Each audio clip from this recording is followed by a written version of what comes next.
Manever I say ma PENDREAM TV. PENDREAM TV there, o see them yopo. Memo kwa ba de ba PENDREAM TV so make sure so be subscribe to channel no click bell and so say the news to us on sabe to me aka ntem no tie. Dr. Randy Abbey o host Good Morning Ghana or Metro TV and one Dr. Kingsley Nyarko this year ni pa na enye debate kitwa o show ni so efa Ghana economy I say atete apansam na say kra still aban a otisui echiremu a de omo betumi aya na omo ye encheye mra akofo ado ekọ ma State of the Nation address or Parliament no ka say economy no dey yinina nim say ayedin nanso enye say government no eboru recklessly name COVID-19 aba no na ama economy no aye say ni say nitima Ghana for emblem aban no too much na Dr. Randy Abbey kasa akofo kasa and the enyo crap because the records are there to show how aban now so maboro recklessly and so NTP pinpointed to be say we no mo dey na omukọ so say covid na omo dey sika no e dey bosi omo boy e be hye then so sa covid ni so ehun sensen bebre krono akese ekọ so covid fans empo enya fra mana no men kasa bebre sa ka video no ha heated argument between Dr. Randy Abbey and Dr. Kingsley Nyarko. Restoring the economy back to normalcy was something that was doable. So all efforts, Randy, were put in making sure that we are safe. That necessitated the need to embark on certain unplanned expenditures because we didn't know that was going to happen. And no budgetary allocation had been made to that effect. So we spent money. The president told us yesterday that, for example, 518 million cedis was advanced to micro and small and medium enterprises. About 302,000 enterprises benefited from this facility. He told us that during that period, 58,000 nurses were engaged. And these 58,000 nurses, as we speak, have been permanently engaged by the country. And all these things were, led to our debt situation. The president told us there was provision of free water. He told us that we got some reliefs when it came to our electricity, payments. Households benefited. So, Randy, we spent a lot. That also brought us to where we are right now. He admitted that, upon hindsight, some people will argue that, those expenses probably were not necessary. But at that time, we felt that something urgent had to be done because our brothers and sisters, our own selves, our lives were in danger. That was done. So we expanded. And that resulted in where we find ourselves now. And the dwindling economic fortunes is not an isolated situation in this country. However, measures are being put in place to address that. Randy, there's talk about huge debts profile. Our debt profile has gone up. That is true. But those expenditures were made to benefit the people and the economy. In the midst of COVID, so many things were done. Roads were built, Randy. Prof, the issue of relating to our unsustainable debt levels to things that had to be done sounds to me as reckless and irresponsible. Because when you speak about excessive borrowing, my understanding of what excessive borrowing is that you are borrowing beyond your capacity to service. That's what it means. So you cannot say that irrespective of the demands you have in your household, you will borrow up to a point where you cannot sustain, only for everything to come down crashing. Randy, you see, you yourself, in your home, if a child of yours is dying, you have nothing on you, what will you do? Yeah, but that was in our case. Really? Yes, that was in our case. Situation that we found ourselves in? No, that was in our case. No, wait. COVID was a novel experience that was difficult to tame by every government. Oh, everywhere. Prof, I get your angle. The only thing is that I disagree that COVID is the cause of our debt situation. That is the point of my disagreement. Because if I read the president, he speaks about things that had to be done in the COVID era. And I thought that was in relation to COVID expenditure and whether things were done dishonorably or honorably. I'm choosing his words. But when it comes to reckless borrowing, he was pointing to projects. Yeah. Yes. And my point is that reckless borrowing is when you borrow beyond your capacity to manage it, your capacity to service it. That is when your borrowing becomes reckless. Randy. And that is where we are today. We are suffering the result of reckless borrowing. Randy, borrowing to save lives, borrowing to embark on developmental projects cannot and should not be classified or described as recklessness. We don't have to do that. Prof, you are misrepresenting me. No, you are misrepresenting me. If you allow me to explain, you are representing me. Okay, then I'll give you the no opportunity. money borrowed for COVID. No money. No money borrowed for COVID is a reason why we have debt restructuring. None of the monies that were borrowed for COVID, none of them, the servicing of none of them has kicked in. None. For every peso that we borrowed for COVID, the servicing has not kicked in. So, where we are today with our debt restructuring has nothing to do with money that was borrowed for COVID. And that is why I said that when I read the president's statement, I see his reference to COVID with respect to the audits and the accusations that the funds were mismanaged and there was corruption or that, but that's a separate matter. But I'm just saying that excessive, reckless borrowing, unless you disagree with the definition, reckless borrowing is when you borrow beyond your capacity to service, to manage. And we are in a situation where we are unable to service and manage our borrowing. That is where the issue of recklessness comes in. As to what you did with the money or your justification for sale, all I'm saying is that this government is not new. Reckless borrowing, incessant borrowing. President Akufo-Addo himself, Dr. Bawumia himself, I don't have you on record, so I can't mention you. Many other people in this government referred to reckless borrowing, referred to incessant borrowing when the NDC was in office. The issue of debt to GDP, the issue of fiscal space, and I can play you a video of the current finance minister in 2015 when he was speaking about fiscal space and the implications on our economy in 2015. Randy. You know, so I'm saying that when you know all of these things, what your debt to GDP must be, what your debt servicing must be, the implication of debt servicing in terms of your tax revenue, the implication on your economy. These are all facts that are known to you. And at every point in time when you go to borrow, because you know when the servicing starts and how much you must pay for debt servicing and amortization and everything, it kicks in. So you are able to tell that when I add this particular debt, my debt servicing moves from A to B, my amortization moves from X to Y. This is the implication on my economy.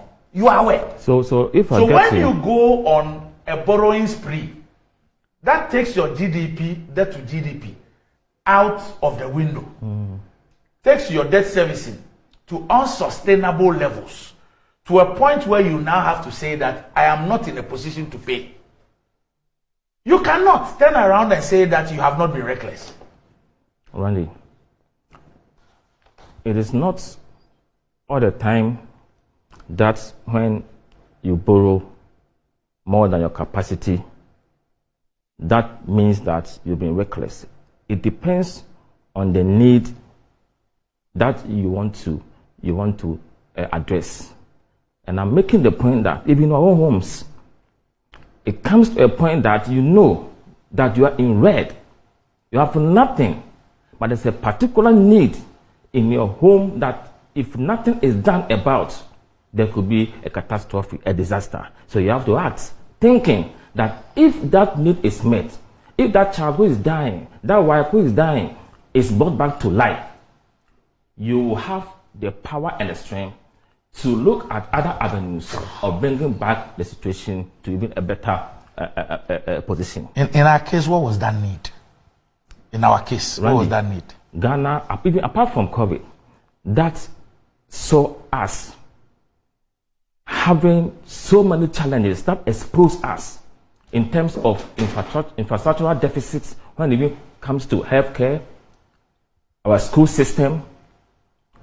We also saw that lives were at stake. One day, if Mr. President, may God bless him, if he had done nothing pragmatic and more lives had been lost and the economy had been totally destroyed, the same people will accuse him of inaction.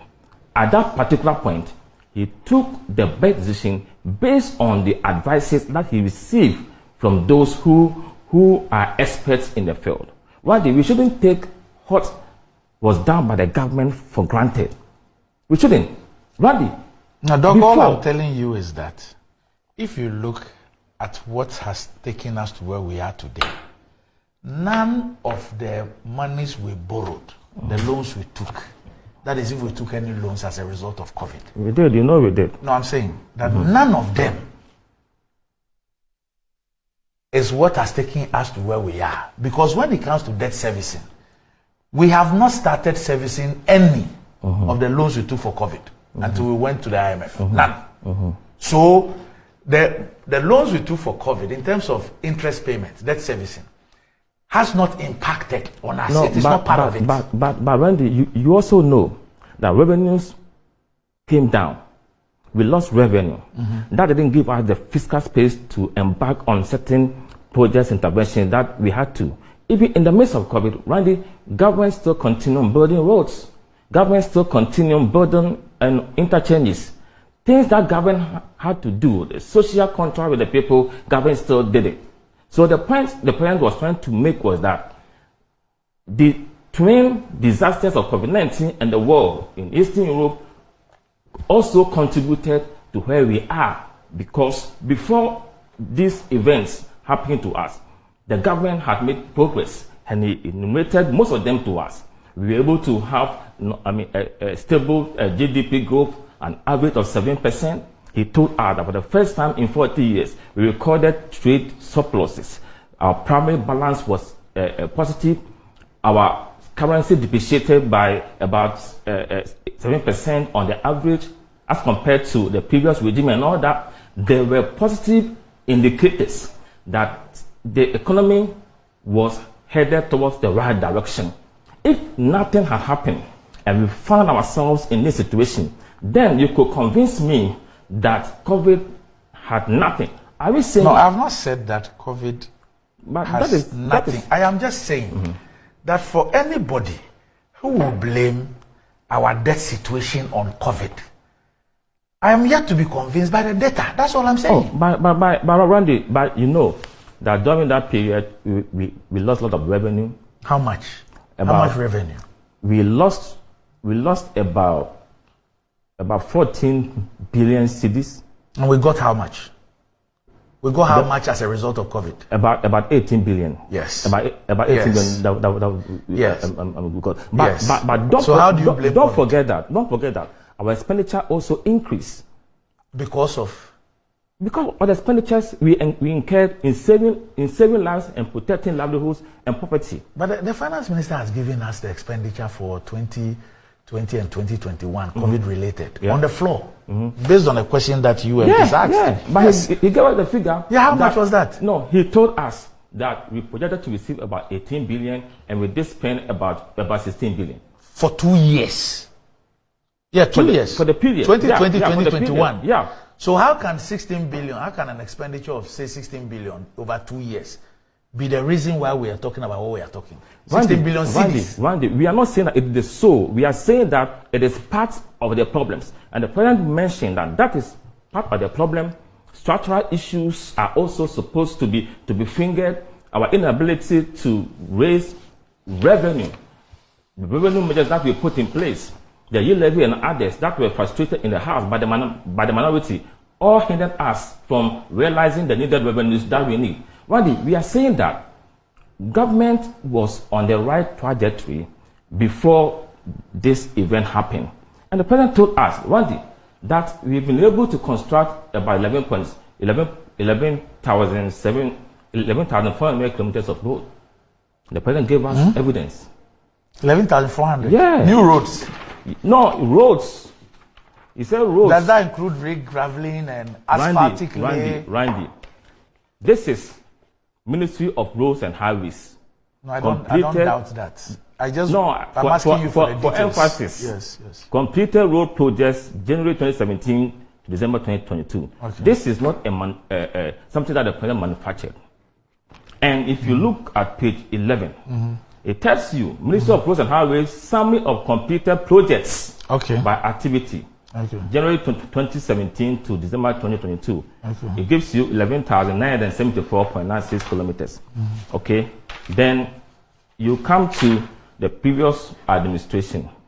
They did 4,000. You don't even go to the previous administration. Wait. Let's focus on. We'll focus on that. They did 4,636 kilometers. Okay. And you have breakdown, region by region, what the government had done in the road sector. Even when it comes to interchanges, the monies that we are spending, we are doing about 12 of them. 6 completed, 6 ongoing. Then they say that 5. So the point we are making is that monies that have contributed to our debt position are multifaceted. Yeah, but for developmental projects. My point is that what is the point? Assuming that you even want to use the interchange as an excuse. Monies were spent. No, hold on. Yeah. Assume you want to use because you want to build 12 interchanges. The economy must get to a point where pensioners will go and picket at the finance ministry, and your excuse is that I took the money to build 12 interchanges. Randy. When you were proceeding to build the 12 interchanges, you didn't look at your capacity, Randy, to manage it, to service it. Randy, all these are borrowed monies for infrastructural improvements. I live beyond Kwabenya. Some years back, it was difficult. You could spend about 3 hours before you move from Pokuase to Accra. Those people who are living there, there's comfort. When we are driving through, there's comfort. There's opportunity cost in everything. The point but the opportunity cost, Prof, is why I'm raising the issue, because any government can come and say that, look, this is what Ghana needs. I am going to borrow to provide what Ghana needs, irrespective of the consequences and implications. Have you gone to Bar recently? No. You're in Lost Place. Have you gone there recently? No. But I know you have not done what you should. No, by the roads. Have you seen the roads there? No, I haven't been there. You sure about that? No, I haven't. The roads are tough, beautiful place. I haven't been there. One of the most beautiful places in. You have not done my interest, so let's leave that out. All I'm telling you. Also, should we go and borrow to do your interest? No, Prof, what I'm telling you is that any government at all, including a government headed by your son who maybe is not 20 years old, as one minister told us in the past, can decide that this is the list of the things Ghanaians need. Go and take as many loans as you can to provide those things and damn the consequences. And then when the consequences hit us, he says that, but you can see, I took the money for this, I took it for that. Those here have some comfort, those there have some comfort, those there have some comfort. Is that responsible leadership? Randy, is that how you run a country? Randy, the bottom line is that government with good intentions decided to improve the lot of the people by getting them amenities and other social infrastructure that will make them live better and all that. Good intentions can have good intentions that can result in certain consequences that you didn't even anticipate or foresee.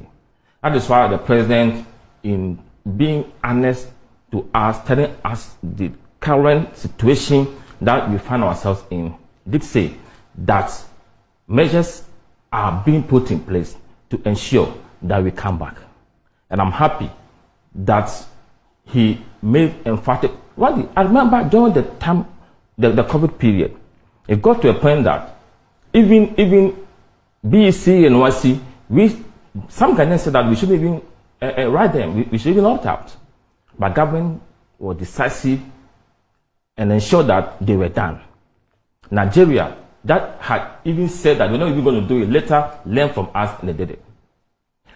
The government is not happy about what we are going through now, but the government is working around the clock to ensure that we come out of the rules.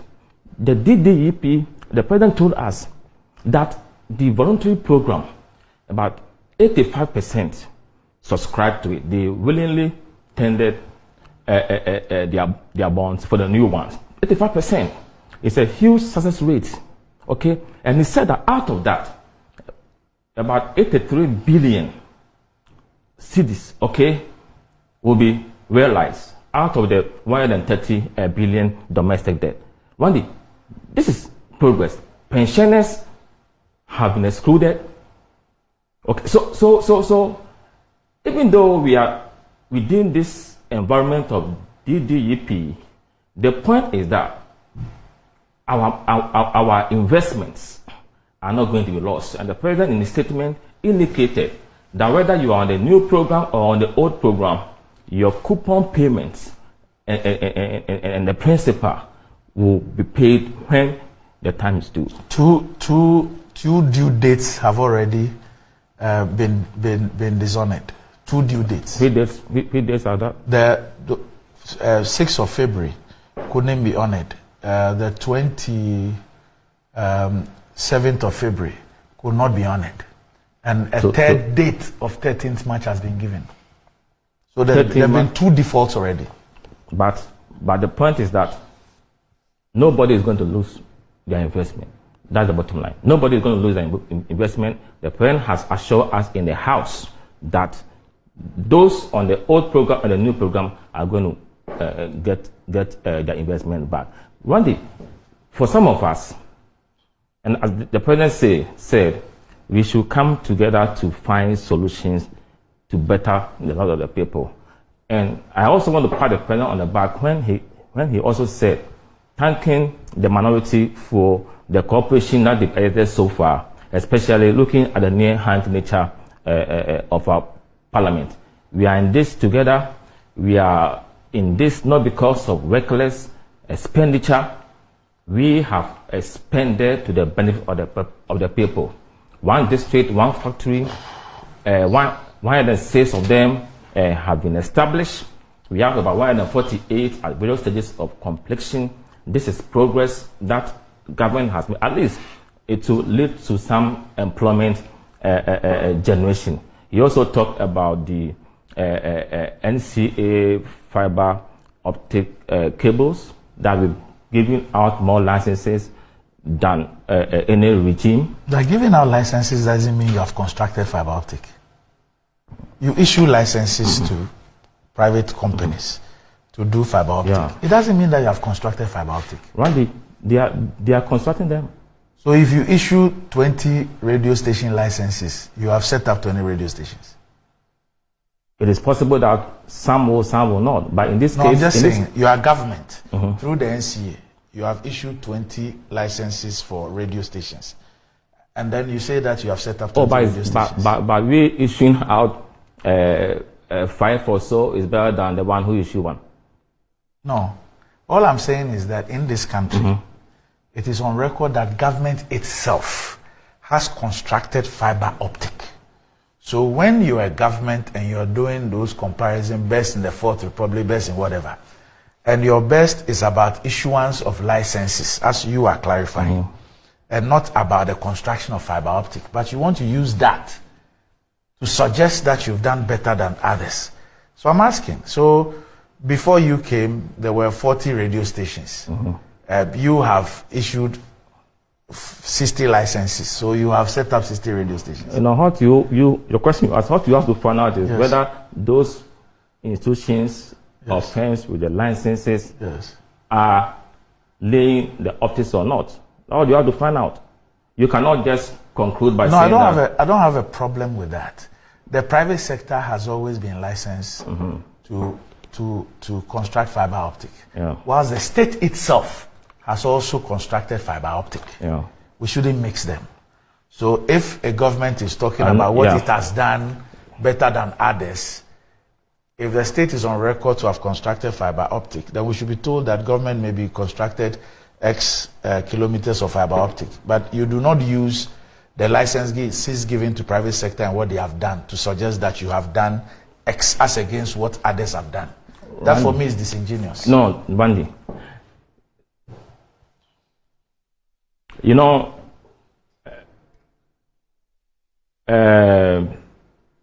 Spectrum Fiber has been licensed to lay the optics, and they are doing that. I mean, I'm talking about those that have been given licenses. You mean a private company? Yes. Spectrum Fiber is one of them that are. No, I don't doubt. I'm not saying that licenses have not been granted. I've not raised that issue. No, but the point I'm making is that they've been granted licenses and they are laying them. Your point is that issue licenses are nothing. They are laying them on behalf of government. Government is paying for it. Randy, whether government is paying for them, the point is that we are expanding the base for digitalization to thrive. NITA is government institution. Yes. Okay. Yes. And government is still empowering NITA to expand their coverage in terms of the optics that they are laying. Okay. So, but NITA by itself is not laying fiber optic, is it? It's not. NITA? Yes, NITA by itself. You sure about that? It is. It's laying fiber optic. It is. They have it. They have it to do it. And Greco, yes. There's a subsidiary of Greco that is also doing it. Right.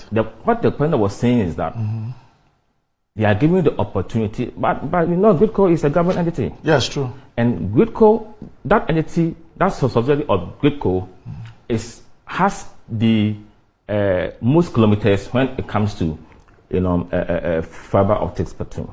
Okay, in this country. Okay. So we are making progress in that in that area. Okay. The state of the nation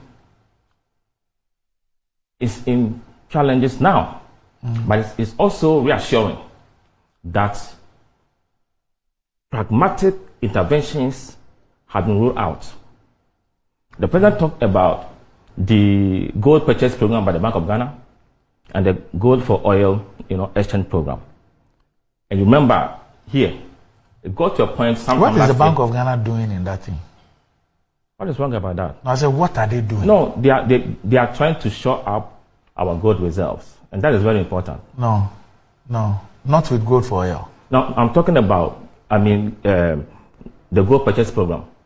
Okay. Yeah, okay. They are short because we need to have a huge backup when it comes to our gold. I'm told that what the government holds in terms of gold now is nothing to write home about. But government needs to have the buffer. Okay, and for us it is something very useful. And the gold for oil intervention, sometime last year around November, and the president was spot on when he said that a liter of diesel shot up. We are all crying about 23 cedis a liter or so, but as we speak, it's moving around 13 cedis, 80%, so let's say 14. There is improvement, there's progress. Innovative thinking has been able to bring us to this level, and we are hoping. What's innovative? In this country, Did you ever hear of Gold for Oil program before? There's nothing innovative about it. There's nothing innovative about it. Tell me what is innovation. No, I'm saying what is happening. If the central bank... Tell me what is innovation. Chief, just hold on. At least for whatever product has been brought here, the Bank of Ghana says that it gave money to PMM, is that what it's called? PMMC or whatever, to buy gold from small-scale people. And then he found a middleman and gave the gold to the middleman, for the middleman to go and sell. Then the middleman found somebody who has finished products. And the middleman used the foreign exchange from the proceeds of the gold to pay for the finished products. And the finished product was given to gold and a few companies to sell. And that is innovation. Randy, what makes something innovative? I'm restraining myself from describing, from using the adjectives I think are necessary to describe the transaction I just described. No, I'm asking you a question. What do you understand by innovation? What is innovation? What's an innovative idea? You know, the context within which you're putting it, to the extent that that particular transaction has not been done in Ghana by the Bank of Ghana before, and therefore it is innovative. And it is, Randy. When government introduces a policy, yes, we can have our differences and all that. Yes, we can argue against or for, but at times we have to be fair and give credit to the devil where it is due. This particular intervention has never happened in our history before. Yes, and it has happened now. So this is innovation. Let us pat the government on the back for doing this. If the other that it is positive. Yes. As you speak today, you are a legislator. You sit in parliament. Yeah. Are you aware of the facts of this transaction? Are you aware? As in what? I'm aware about what? Are you aware of the details of this transaction? Oh, Randy, I have an idea. Not an idea. I'm saying that you sit in parliament. Do you have details of this transaction? Randy, as I sit here, yes. If there are anything untoward about the transaction, Parliament will have the power to invite the Governor of Bank of Ghana or the Minister of Finance to come and explain it. As we speak, we are looking at the benefit of our intervention. There is nothing disingenuous. There is something hidden out of this. What we know is that it is a policy that will help us to conserve our currency. It is a policy that will help us to be able to bring the prices of fuel products down, eventually not leading to an increase in price and all that. That is what we are looking at, and that for us is very important and crucial. If this is not an innovative intervention, then probably I don't understand what innovation is. No, you see? No problem. Yeah, in 6 months, you come and sit here with me. Don't worry. Randy. Yes. And you also agree it's with the same thing you people said about ECA and AGM and all that. Today, this is where we are. Randy. Today, this is where we are. Randy. When they brought the 1.65 billion to you guys in Parliament, this is where people were called names. All manner of things were said. We were made to look as if we are idiots. We've not gone to schools. We don't understand what these transactions are. We don't know what they are about. These things are novel. They are beyond our imaginations. Today, this is where we are. 1.65 billion. This is where we are today. And still, we will not be careful. We will not be a bit sober in dealing with some of these issues. But Randy, nobody is saying that we cannot raise questions or ask questions. Nobody is saying that. We are all Ghanaians. We are all citizens. If there's a policy that government has introduced, everybody has the right to bring their minds, around it. There's no doubt about that. But when we see positive signs, now, at least we need to give it credit. That is my position. And any policy that we introduce might have immediate gains, short-term gains, long-term gains, or in the long term, there might be issues. These are facts regarding every intervention. But if we could see some advantages now, let us see how we can strengthen it. Let us see how we can make it better. Let us see how we can use it to advance our cause in a more positive way. Okay. this economy, as the president said, will rally again. When we inherited the economy of Ghana, everything was not roses. There were issues. It was an economy that had gone to the IMF. The fundamentals of our economy have been weak for a very long time. This government's idea was to come up with interventions to take us out of the perennial economic difficulties that we find ourselves in. Excessive importation bill alone every year is about $10 billion, which is so huge. Our energy bills, $400 million, every month is so huge. We spend $1 billion every year to keep our lights on. So how do we do it differently? So the government said, okay, can we bring in intervention? Can we digitize the economy? Use the Ghana card. How can we get the informal sector on board? How do we shore up revenue?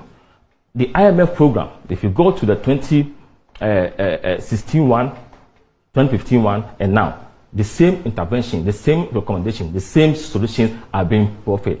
So the government thought that, can we have one factory? How can this help us? Okay, we began. We will get somewhere. The next government that comes should ensure expanding the frontiers of what we are doing. That is how we are going to, make progress. But in the life of every institution, in the life of every country, in the life of every individual, a time comes, no matter how sharp you are, no matter how smart you are, no matter how intelligent you are, there might be setbacks. But the setbacks must be seen as temporal obstacles and springboards to do things new, things differently, things pragmatic and progressive to help you survive. In any ecology, it's the fittest who survive. You used to own a football team. I still own. Voter, Heart of Lions. Yes. Is it still Heart? Yes. Yeah. Which division now? Division 1. It used to be Premier. Yes. Are you the manager? By the grace of God, we're coming back. But you used to be Premier. Yes. Yes. Why did you go back? We're demoted. Because of what? We're demoted. But something took you there. Yes. It doesn't mean that you are not competent. What's the point you're trying to make? The point I'm making is that yes, setbacks happen. When setbacks happen, yes, you don't use only the setbacks to conclude that somebody has failed, because through the setbacks, you can come up stronger. Well, if I am aware of what you're talking about, I'll be very measured when I am speaking about another football club and the exploits of that football club. Yes. No, we are talking about what I'm saying. Yes, what you're saying. Yeah, that's what I'm saying. Yeah, so focus your attention on what I'm saying. But that's exactly what I'm saying. Here, Randy. Yes. So, Randy, and also, Randy, our debt burden has been increasing over the years. Our debt to GDP ratio has been increasing over the years, and I think that we need to see how we can restructure our economy and ensure that we get to a certain level that we don't go beyond. Okay, our debt stock increasing is not only by this administration. If you look at history and all that, you see that, and it is because of the nature of our economy, and it's because of the need of the people, and because of the underdeveloped nature of our economy. That is why we tend to borrow to help the people. As we speak, in my constituency, some roads have been built. There are others that I'm fighting for them to be done. The people need road. What should government do? Government should find some money to be able to do that. That is why, and also borrowing is part of the equation of governance. You raise revenue, you borrow. But I agree that borrowing must be done in a way that will maximize the equity of the government, and most importantly, maximize the benefits to the people. Wiase mu ha wɔn adeɛ baako a ne yɛ ya paa yɛ ntorotwa.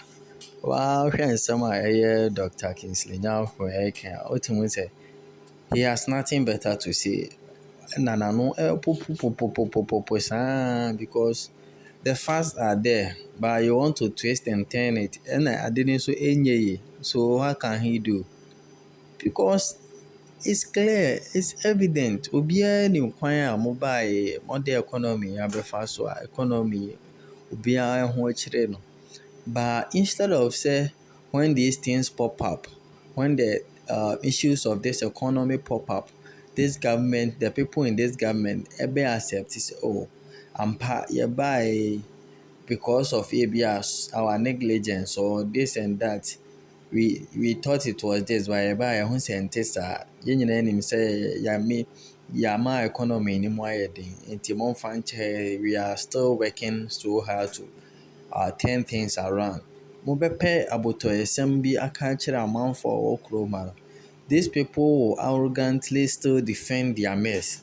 Ano na man eye obufu efa saa ban we ho.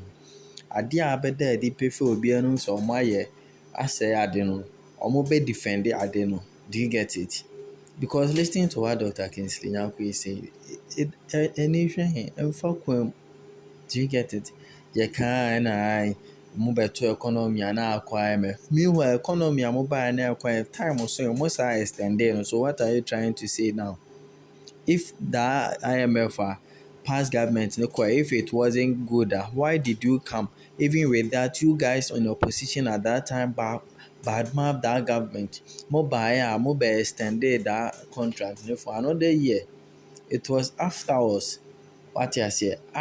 Because some mobile and more spending too much money.